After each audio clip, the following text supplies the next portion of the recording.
All right, here we are after a few weeks break for various things. We're ready for some more study of the life of Jesus. We're going to be in Matthew 17 today. If you'd like to get there, I suppose it might be helpful to do just a quick bit of review so you remember where we are. In Matthew 16, Jesus has been at Caesarea Philippi. Who do people say that I am? Well, they say you're Elijah, you're one of the prophets, you're John. But who do you say that I am? You're the Christ, the Son of the living God. We have seen Jesus transfigured on the side of the mountain with Peter, James, and John. Moses and Elijah come down and have a conversation with Jesus. And then when they come down off the mountain, Jesus finds his disciples engaged in an attempt at demon exorcism, which has not gone well for them. They haven't been able to drive one out. And so we see that whole exchange. Obviously, the demons respond to Jesus's power and authority. If he really is God's son, like God said he was on the top of the mountain, and as the disciples have confessed, the demons don't really have a choice. He's displayed his power, and you would think that with that the disciples would stop having questions about who he is and what he is and what their relationship with him ought to be like. He has also closed up that segment by giving the disciples some insight into his future.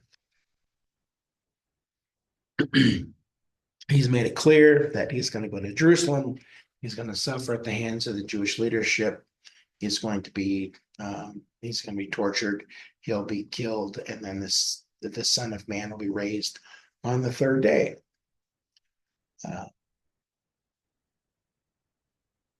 And it's really kind of from this point on, as soon as we get done with our bits and pieces today, that'll be the last thing that happens in Capernaum, which is not on this map. Whoa. In Capernaum up here on the Sea of Galilee, and then he's going to start making his way to Jerusalem here in the last several weeks and months of his life before his arrest and crucifixion. So the time for Jesus's ministry in Galilee is coming to an end. And the end is getting closer and closer. So if you've got your Bible, let's find Matthew chapter 17. Jesus and the 12 have come from wherever they've been up in the north to the city of Capernaum. If you remember, Capernaum is really sort of like the home base for Jesus's ministry. We've seen some pictures over the last several months of the synagogue in Capernaum, which is a short golf shot to the seashore, just right down the hill to the water. Across the street from the synagogue is the place where Peter's house is reported to have been. It's sort of it really is the ministry base. They come and go from there quite a bit, but this will be the last time. And so what we see here in Capernaum is that it is sort of the beginning of a little section that has to do with with how we view ourselves. It's about being a disciple of Jesus, to deny yourself, to submit to others, to put the needs of others ahead of your own, to work for the greater good. And if you try to preserve yourself or demand your rights, that really is a negative thing. So it's all going to start with a question in Matthew 17 about taxes. So let's look at Matthew 17, verse 24. After Jesus and his disciples arrived in Capernaum, the collectors of the 2 drachma temple tax came to Peter and asked, "Doesn't your teacher pay the temple tax?" "Yes, he does," he replied. When Peter came into the house, Jesus was the first to speak. "What do you think, Simon?" he asked. From whom do the kings of the earth collect duty and taxes? From their own children or from others?" Peter answered, "From others." "Then the children are exempt," Jesus said to him. "But so that we may not cause offense, go to the lake, throw out your line, take the first fish you catch, open its mouth, and you'll find a 4 drachma coin. Take it and give it to them for my tax and yours."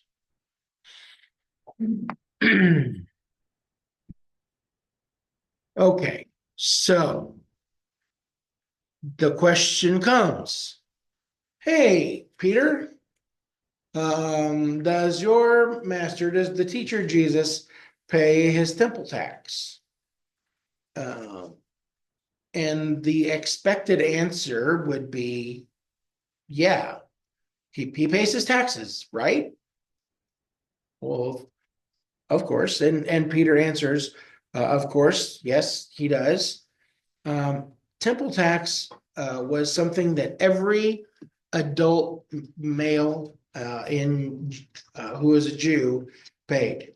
If you are 20 years old or older and a man in Judea, you paid the temple tax. There's 2 drachmas, half of a shekel, which would have been somewhere between a half day's work and a full day's work. And those funds that were collected were used for the functioning of the temple, buying the supplies that were needed, paying for this, paying for that. Just like our tithes are used to keep the building open and lights on, things like that. There were some exemptions, but the expectation is that if you were a man and a Jew, you paid the temple tax. It was really sort of a mark of your love for country, love for the God of your country, and for the national practice of faith and religion. So I'll throw in here this little aside. This is the one indication that we have in the Gospels that let us know how old one of the disciples is. Because if Peter has to pay the tax, he's older than 20. And he has a mother-in-law, so he's married. Where does 20 come from? The law. The law said if you're 20 years old, you had to pay the tax. Okay. So if Jesus knows that Peter's supposed to pay the tax, then he is over 20. That's I think that is the only place where there's an indication, or there's any kind of evidence at all about the age of any of the disciples. Peter is over 20 and he is a married guy, because you don't have a mother-in-law unless you're married. I didn't know until 2 minutes ago that age 20 was when you had to pay the tax. And now you know. So I wouldn't have keyed on Peter's age no matter what. Other than he was old enough. And that is why we are here. Is that when you become a man? No, well, you would become a part of the covenant at your bar mitzvah, when you were 12 or 13. But clearly there's a gap between 12 or 13 and 20 where you're a part of the covenant of Israel, but you're really not exactly deemed as a legal adult. So Well, you'd have to figure out how to earn that money. true. So, hey, Peter, does your teacher pay the taxes? Well, yeah, of course he does. Why wouldn't he? He pays the tax. So Peter goes into the house, which the belief is that it's probably Peter's house. So we have talked about this before. You've seen a few images. I hate this copying machine. So I'll pass this around. On one side, the top side with the title, that is an older picture of the ruins of a little house in the middle of the ruins of an octagonal church building that was built on top of it later on. When you flip it over, you'll see a closer view of the little house in the middle, but there's this thing over the top. There is a massive Catholic church built, suspended over the top of this archaeological site with a glass floor so you can look down and see Peter's house. It's a really big house. No, it's about as big as this half of the tables. It's pretty small. So there's some article stuff here that you can take a look at. You can read it later, you can read it now, whatever you'd like to do. Is it for sure Peter's house? No, but the sort of the circumstantial evidence is pretty convincing. So let me sum that up real quick. They found the remnants of a house, and then they found that the walls had been plastered. And then later on, they had been decorated with lots of paintings and etchings and things like that. And later on, it was given a stone roof over the top of it and sort of buttressed up. And when they found larger pots and pans and bowls and vases and things that would have been used in worship. And the fact that this little place in Capernaum that started as a house near the synagogue, near the water, and it has became a church that was used for centuries, is sort of the circumstantial evidence that this probably was Peter's house. So you can either believe it or not, but it is really just from this side of the street to the wall over there, away from the synagogue, and the water is down here, just at the end of the hill down to the shore, which would have been a great place for us to live. Jesus is in the house.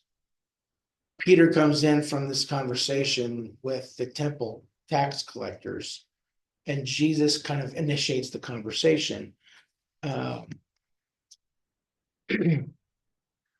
Perhaps he's not really thrilled with what Peter said, and wants to do a little teaching.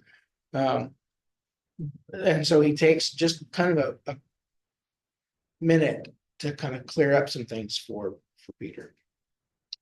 We've read it out loud. The upshot of the conversation is, hey, Peter, king's sons don't pay taxes. The king collects his taxes from the people in the kingdom, but not from his own family.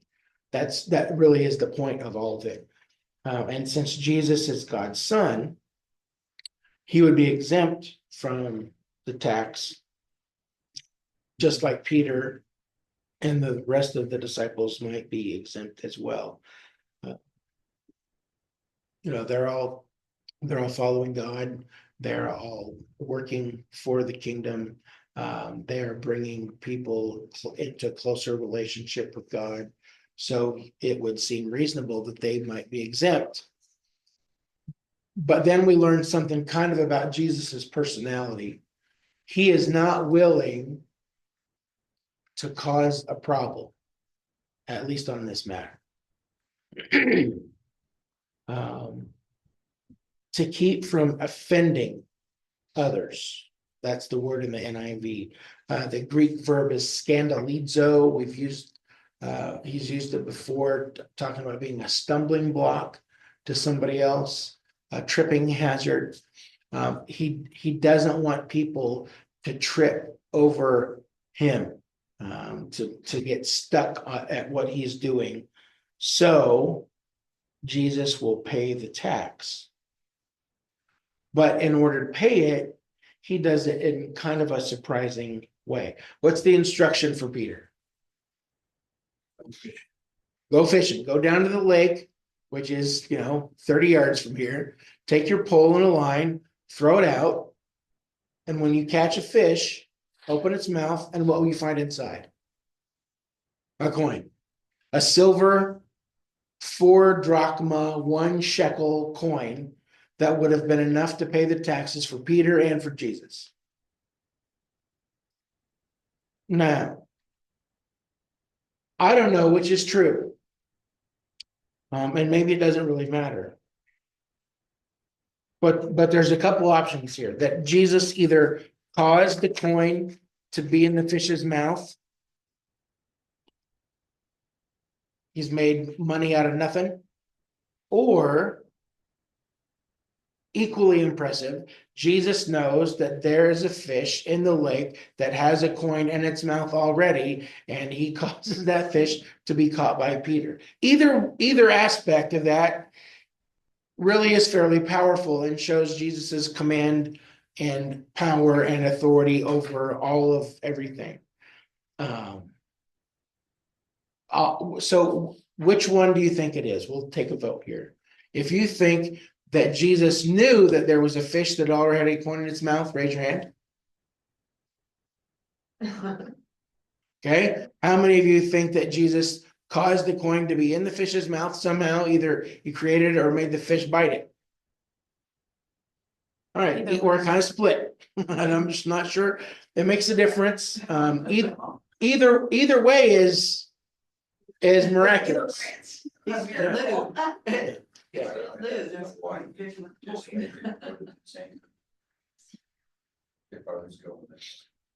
So he goes down, catches the fish, finds the coin, uses the coin to pay the taxes, and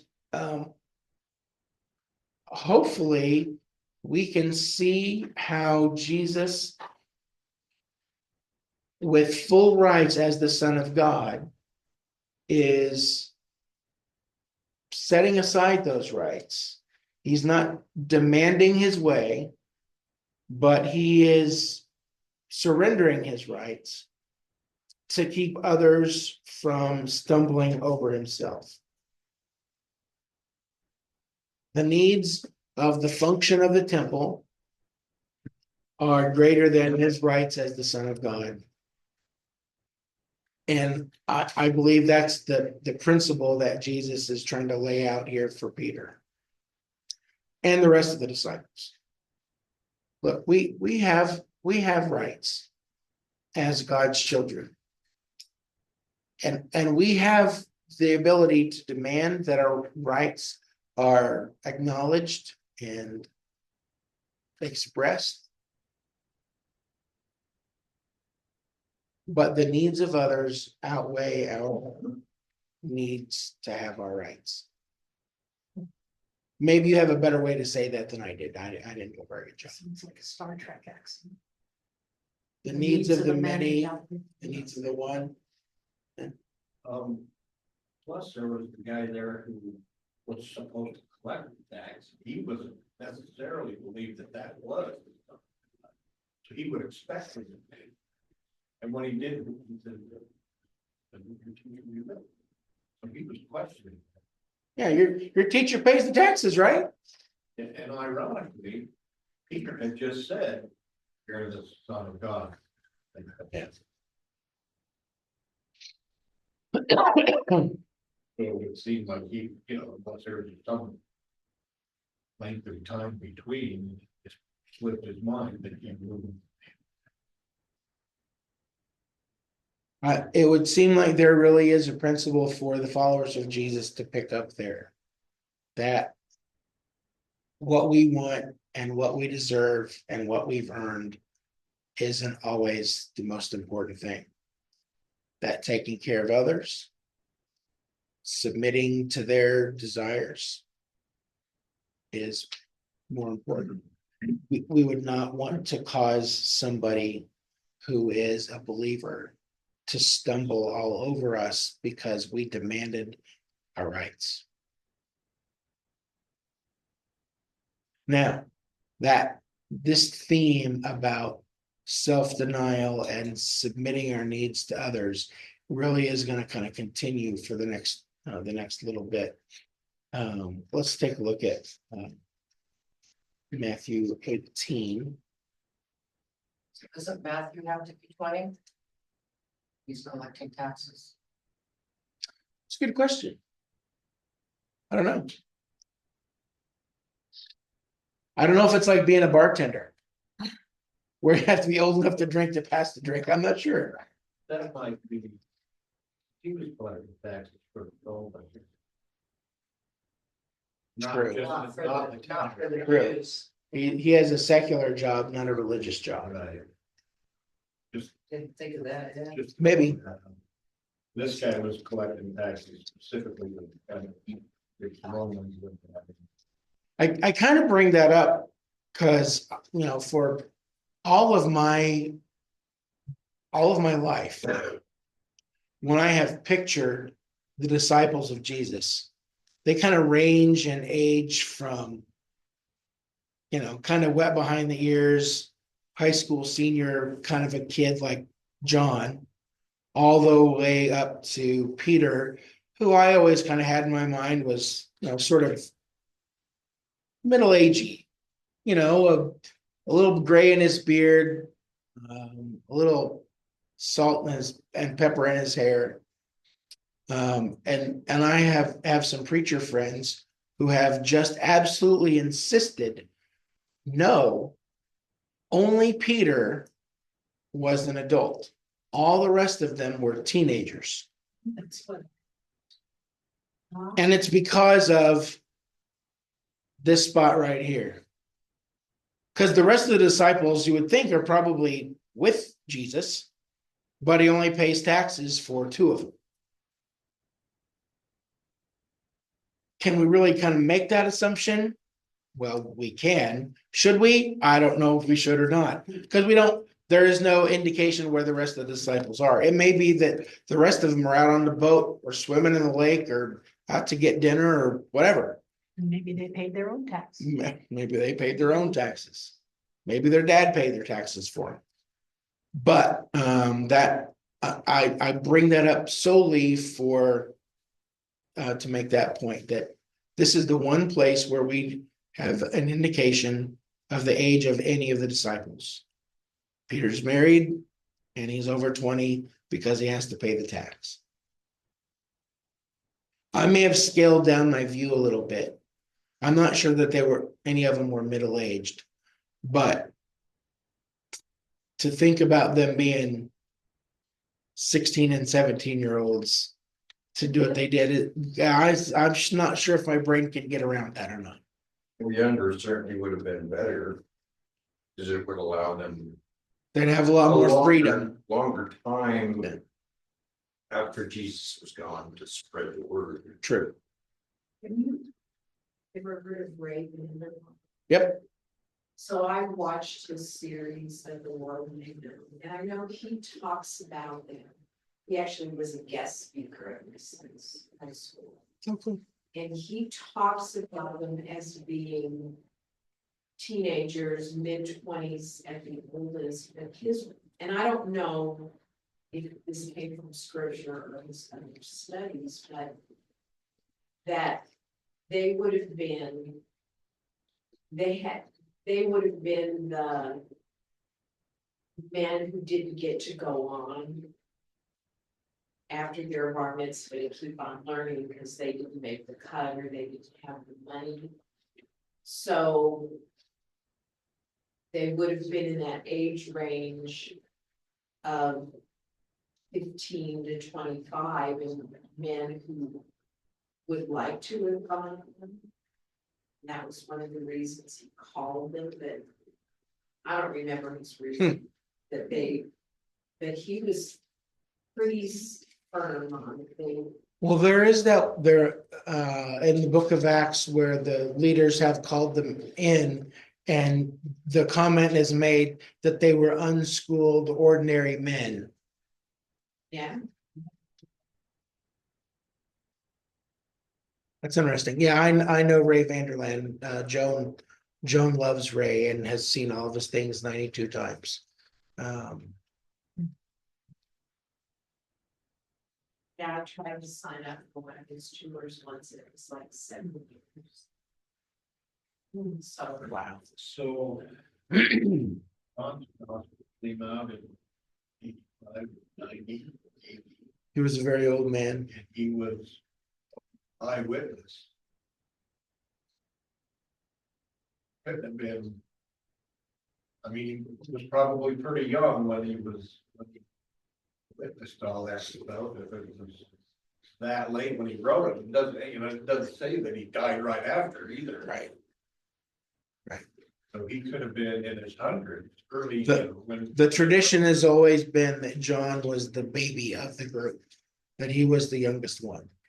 And Jesus' mother was 14.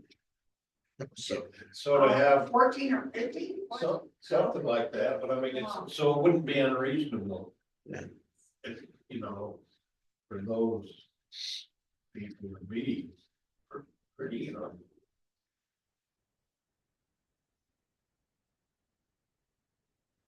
very something different times in different areas. I would think a mix of ages would be a little more stable. Yeah, I would imagine that there's, within the 12, that there's probably at least some kind of a span.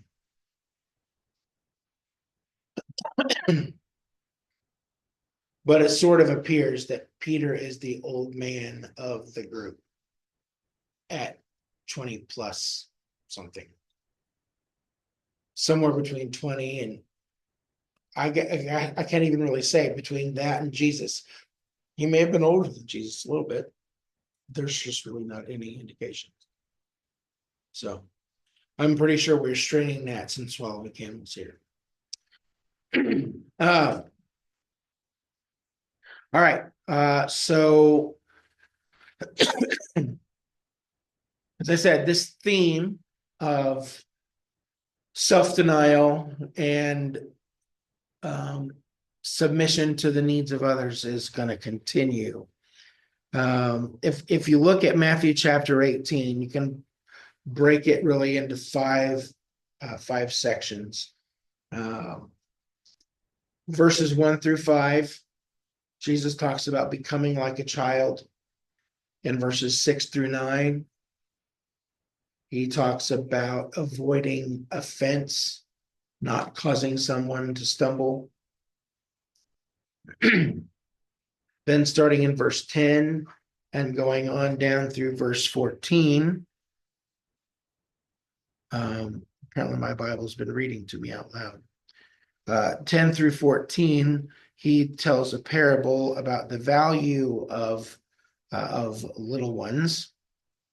In verses 15 to 20, how to deal with offense in a relationship, reconciling with someone. And then verses 21 to 35 is the importance of forgiveness, in which he tells the parable of the unmerciful servant. So that all that stuff really does kind of tie together, and it follows on the heels of this tax question. Why should we pay taxes?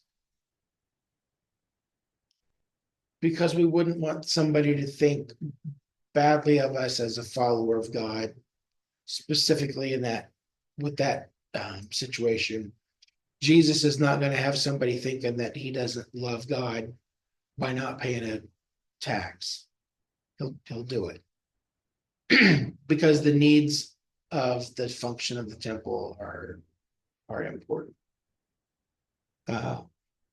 So let's go down to Matthew 18, 1 through 5.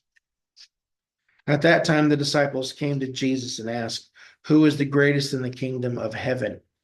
He called a little child to him and placed the child among them. And he said, "Truly, I tell you, unless you change and become like little children, you will never enter the kingdom of heaven. Therefore, whoever takes the lowly position of this child is the greatest in the kingdom of heaven. And whoever welcomes one such child in my name welcomes me." Now, Mark's account is in Mark 9, verse 33, and Luke is also in Luke 9, and verse 46. And so the setting seems to be, it's similar, maybe not exactly the same. Matthew says that the disciples came to him and said, "Hey, who's the greatest in the kingdom?" In Mark,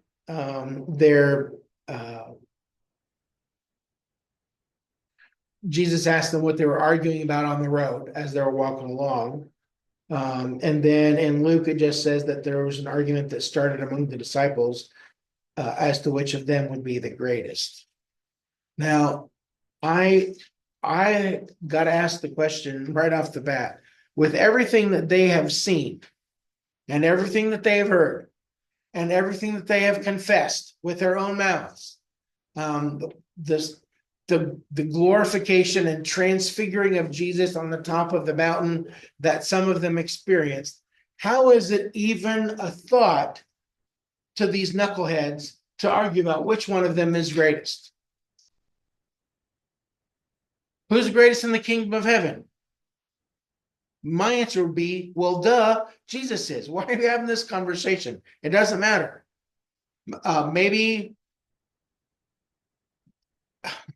Maybe this deal with Peter and the temple tax has kind of launched this discussion about, who's the oldest and who's the best and who's the strongest and smartest.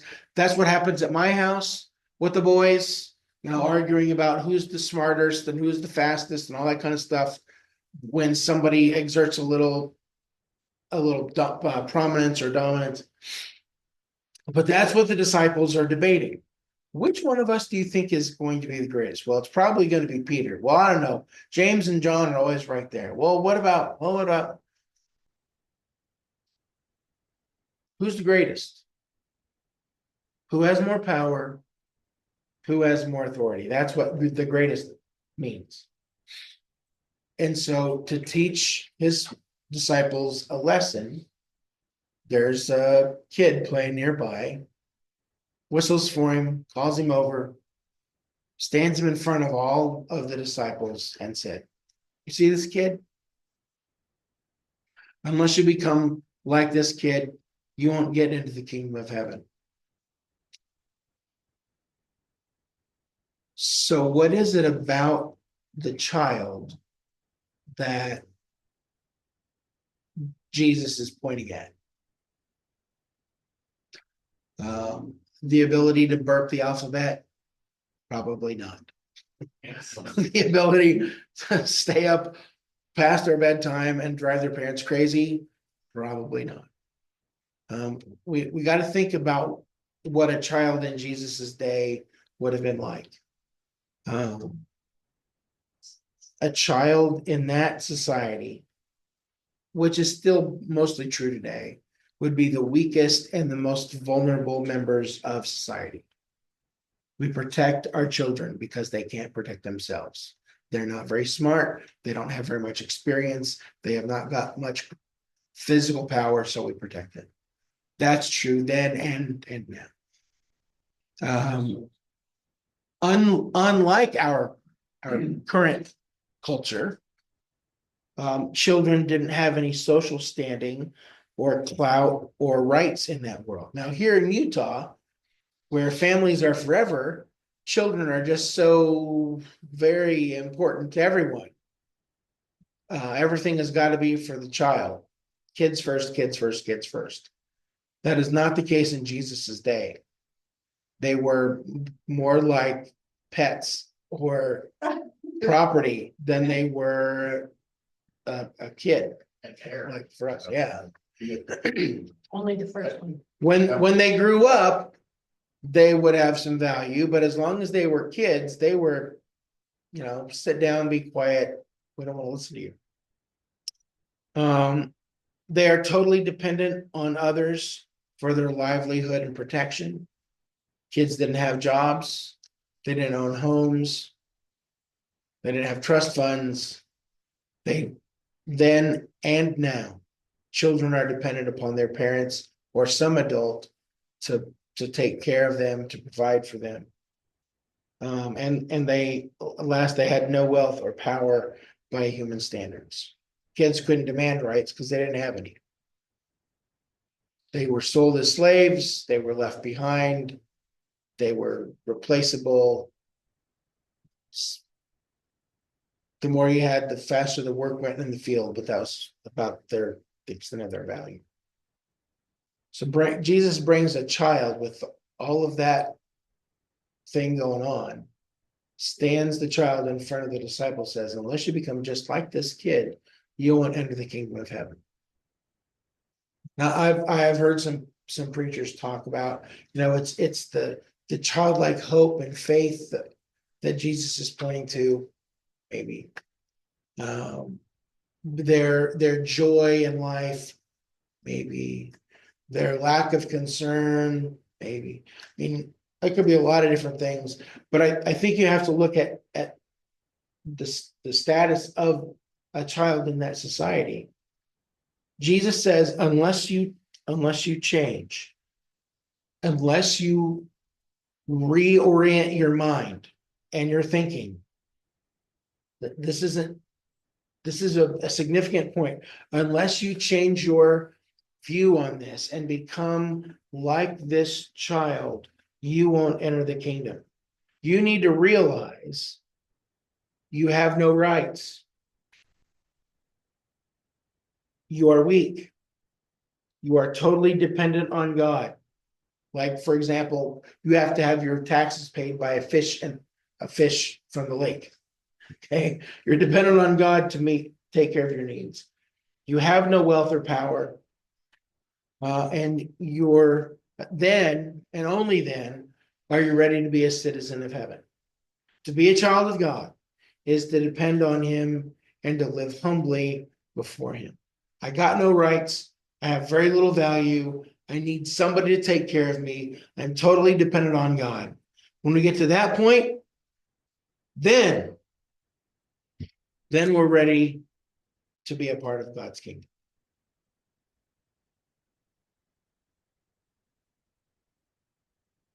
How does that mesh with what modern thought is about who we are and what we can and cannot do? Very well.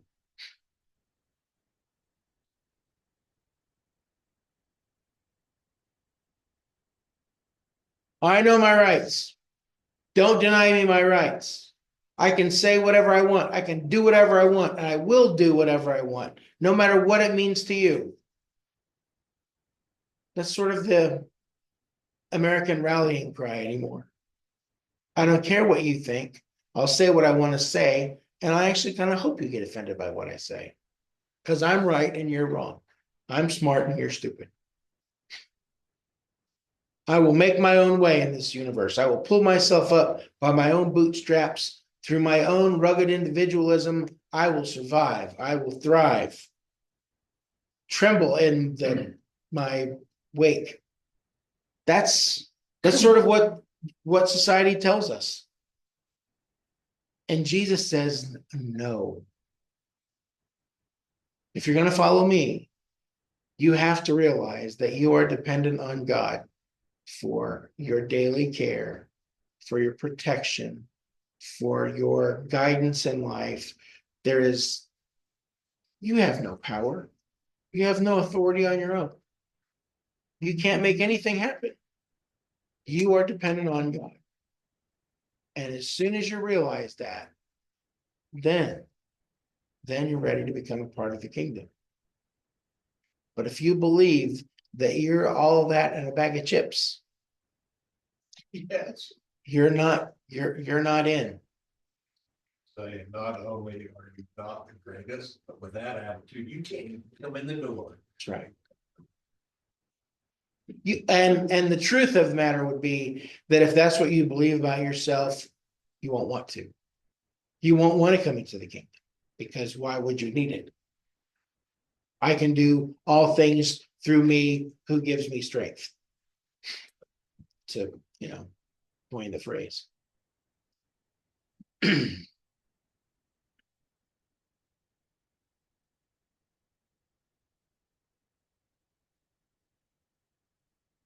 verse 5, he kind of wraps up that little piece there. Whoever welcomes such a child in my name welcomes me.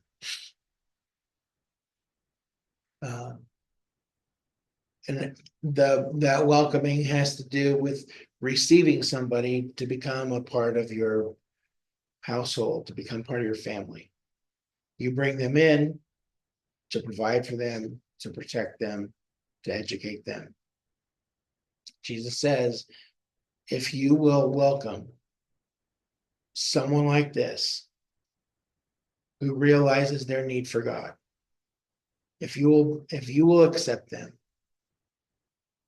then I'll accept you.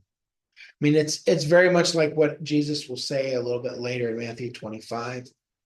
Whatever you've done for one of the least of these brothers of mine, you've done for me. Hungry, thirsty, cold, naked, sick, alone, in prison. When you take care of people like that, you're taking care of Jesus. This is really the same idea. This is not necessarily a call for children's ministry.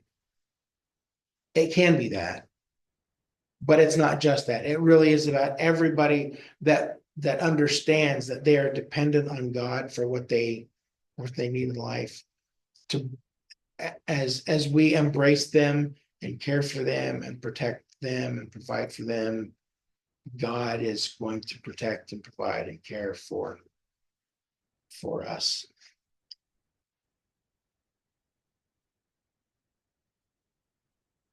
Any thoughts, or questions, or comments about that?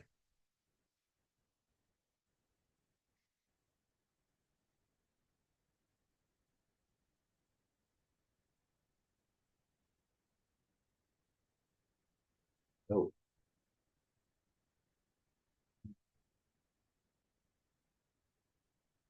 Verse 6. If anyone causes one of these little ones, those who believe in me, that's how we get the idea that it's not just talking about little kids, but anybody who believes in him. If anyone causes one of these little ones to stumble, it would be better for them to have a large millstone hung around their neck and to be drowned in the depths of the sea. Woe to the world because of the things that cause such people to stumble. Such things must come, but woe to the person through whom they come. If your hand or your foot causes you to stumble, cut it off and throw it away. It is better for you to enter life maimed or crippled than to have 2 hands or 2 feet and be thrown into eternal fire. And if your eye causes you to stumble, gouge it out and throw it away. It is better for you to enter life with 1 eye than to have 2 eyes and be thrown into the fire of hell. Similar passage in Mark chapter 9. Verse 42 to 48.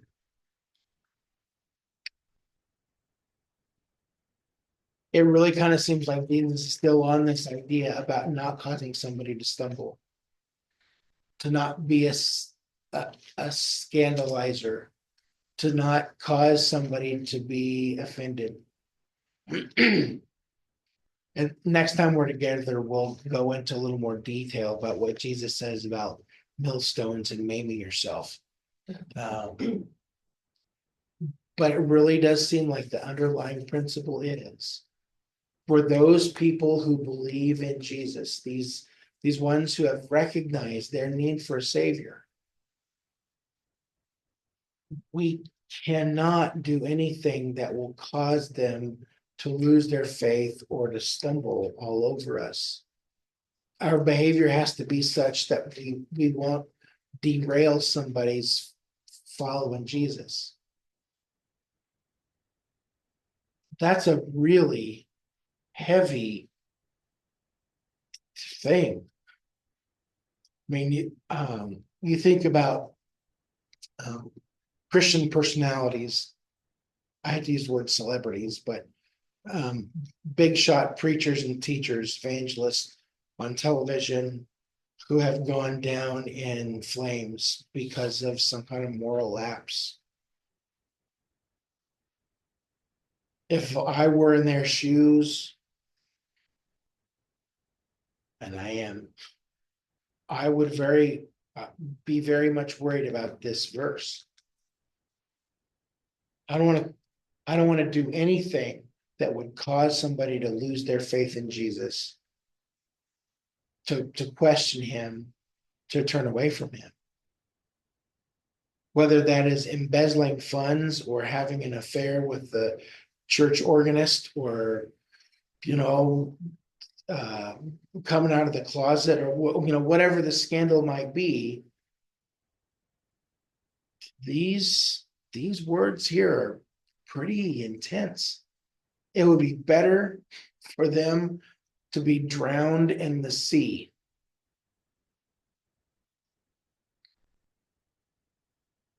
That's pretty heavy. But it's not just leveled at preachers and teachers and apostles and evangelists. This is true for every follower of Jesus. Every man, every woman, regardless of if they're new in faith or been at it for a while. Your rights and privileges don't matter.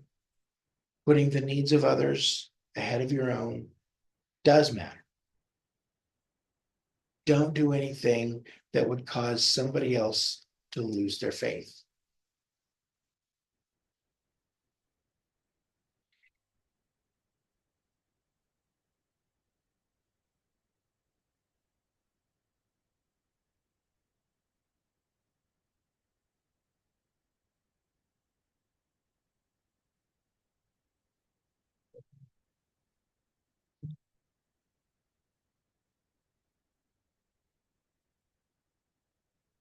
We've been all the good examples we failed to set.